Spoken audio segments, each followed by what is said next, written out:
Hi, Mike Small, and welcome to SCOTONOMICS. Our first episode caused a little bit of controversy when we were talking about sovereignty, and specifically, I brought up the aspect of food sovereignty, where I asserted from figures that I had from Business for Scotland that Scotland would be food sovereign. We have apparently 60% of the UK's total sea area. 20% of the EU's fish come from Scottish waters, or they did. And then Scotland possesses 30% of the UK's herd of breeding cattle and 20% of the UK's breeding sheep flock. So, why is Scotland not food sovereign? So Scotland could be food sovereign. It has the resources to be food sovereign. So that's certainly clear. But there are certain obstacles to that happening. Some of them are cultural, some of them are political, some of them are about power.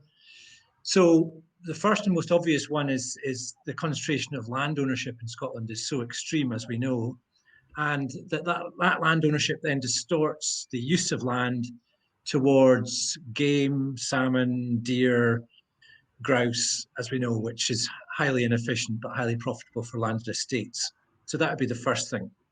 The second thing is that culturally, Scotland does not have a good relationship with its own food.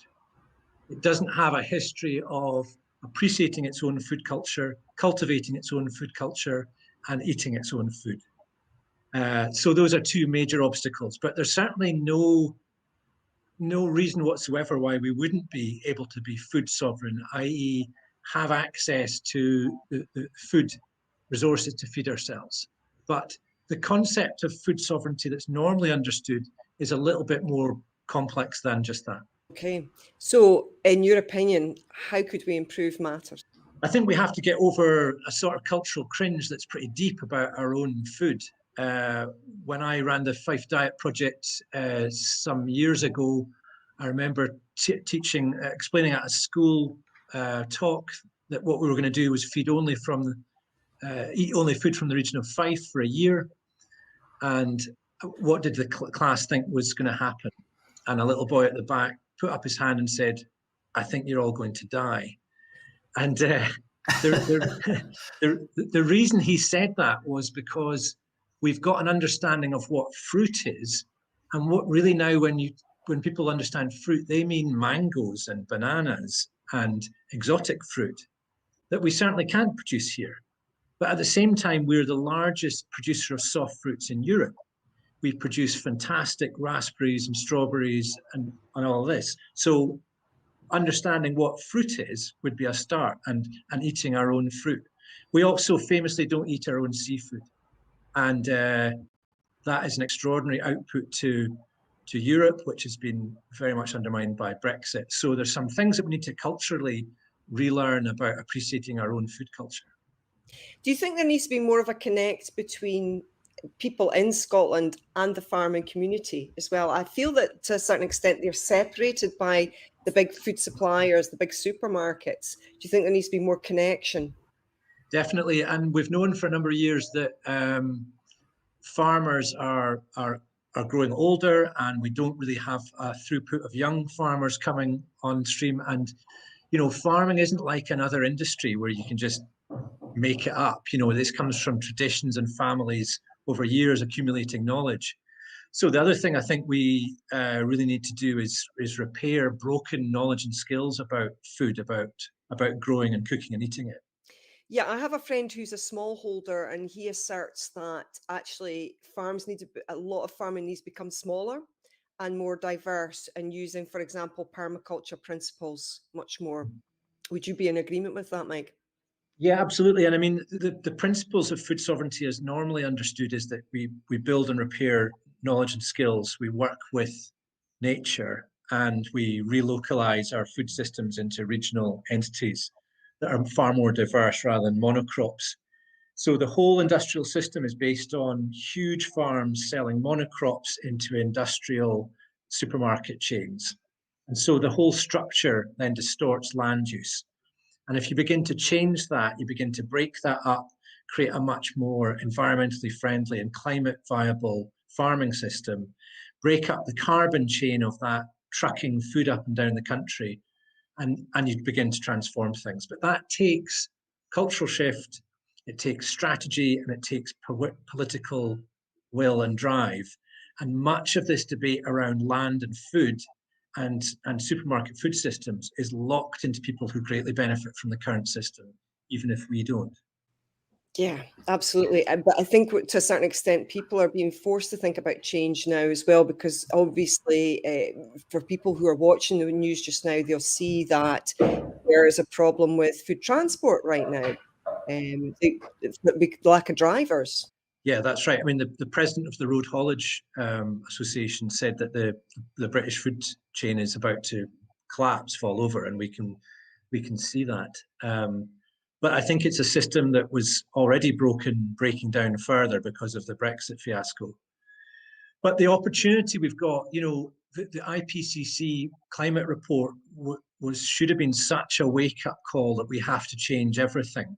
And one of the things that's a massive input into our carbon output is the current food chain and the chill chain, which means that if a lamb is exported from New Zealand, they want to sell it as fresh, not frozen. So it's kept at -1 degrees from New Zealand to Scotland, whether that's by ship or by flight. And it might be 90 days since it's slaughtered, but it's sold as fresh. And if you think about that, about all the chilled foods that's in a globalized food system, that's just a massive carbon output before you take on board the shipping, the flights, the trucking carbon outputs. So we have to change the way we do food. It's simply not viable to produce this amount of food around the world as we currently are.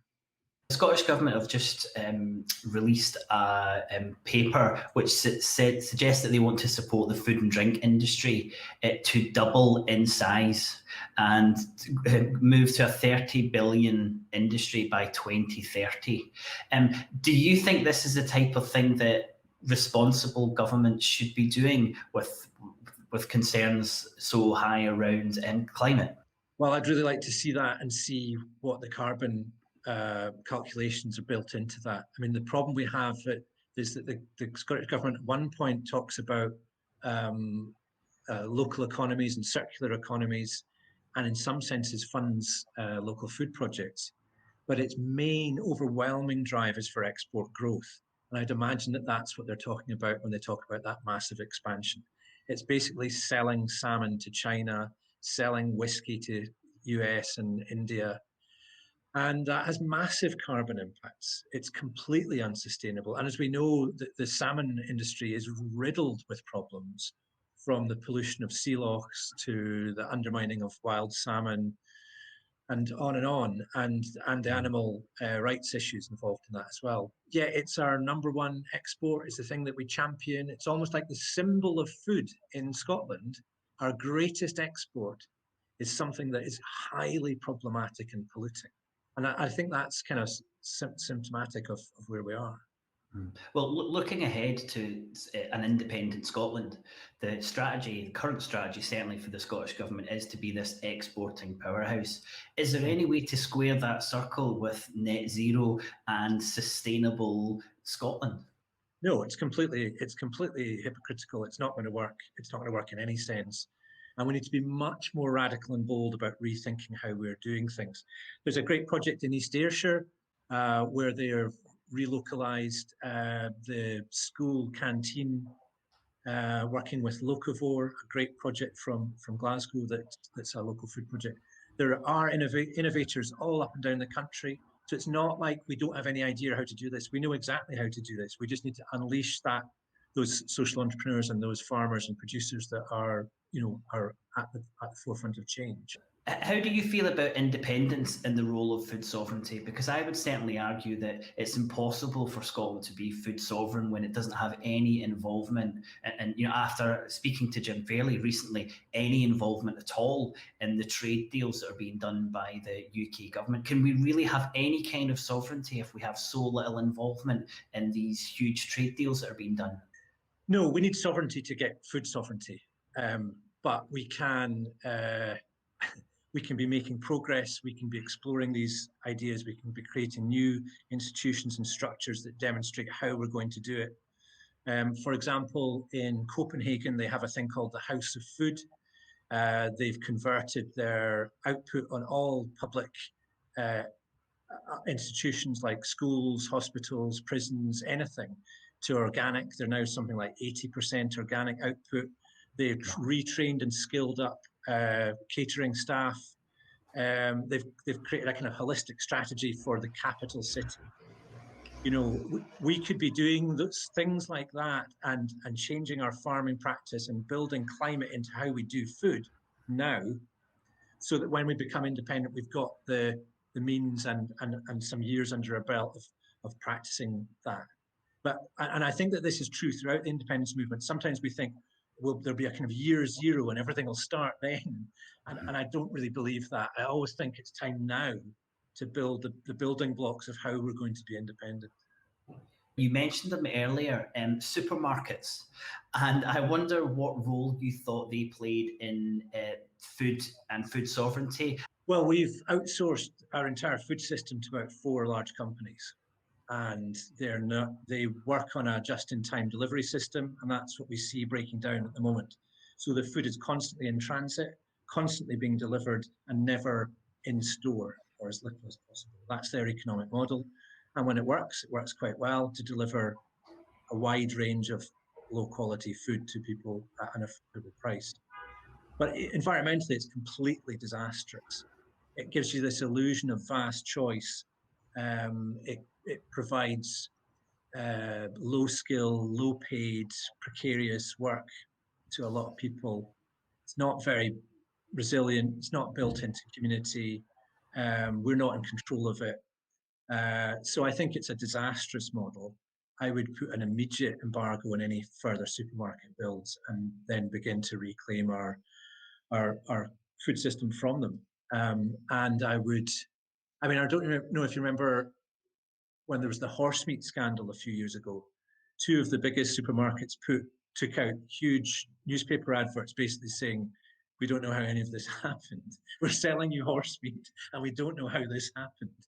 You know, and that was an extraordinary kind of light bulb moment of going, oh, right, you're running the food system and you don't really know where you're getting the meat from, and you're selling horse meat into schools. Wow, that's incredible. So no, I also note that they're very high sponsors of political parties at Westminster. If you look at it, the donations from the big supermarket chains are hundreds and hundreds of thousands of pounds. So they're lobbied right into the heart of power. But I don't think that they can be part of a sustainable food system for the future. For me personally, I've always felt that I wish there could be more connection between the farming community and the people who care about having low carbon food, because not only is low carbon food good for the environment, it's also good for our health. Because obviously anything, as soon as it's plucked out of the ground or off of a tree, it's losing nutrition right away. You know, and the closer the provenance of your food is, it's obviously going to be better for you as a person. So it's a, you know, I hate to use this phrase, a win-win situation, but it really is. We really, and I feel that we need more connection with the farming community, people who care about these things, and the farming community. What do you think? Could you think we can... I mean, the dairy situation is disastrous, where you're asked to sell a product that, you know, and not be able to make any money from it because it's kept artificially low. But I think this is part of the problem of our whole artificial food system. So I remember going into an Asda, I think it's an Asda, and in some of the dairy aisles, they've got moo sounds that echo out the ground, just to remind you of what a cow sounds like. You know, and I think that we've forgotten what fresh food actually tastes like. So when you eat a diet of very highly concentrated synthetic food, highly processed food, you kind of lose the sense of what a fresh piece of fruit or a fresh vegetable actually tastes like. And that level of disconnect gets worse and worse. But you're entirely right about the connection between provenance and carbon, because if we'd had proper provenance, then you would have been able to say, oh, that's why we've got horse in our school dinners. You know, but the thing becomes so broken down and so industrialized that we can't. So reconnecting people really with their own food culture, their own local food heritage, and then what food tastes like is absolutely essential. Yeah. How do you think we can improve that connection between the food producers and the people who care about this? Well, I think that the sign, we did some work in schools in Fife a few years ago, and I'm really pleased to see that that's carrying on in East Ayrshire just now. And I think that's the beginning. You create connections between key institutions like schools and local farms, which is an obvious way forward for education, for getting people out of the classroom, for understanding where their food comes from. I think you celebrate your own food culture.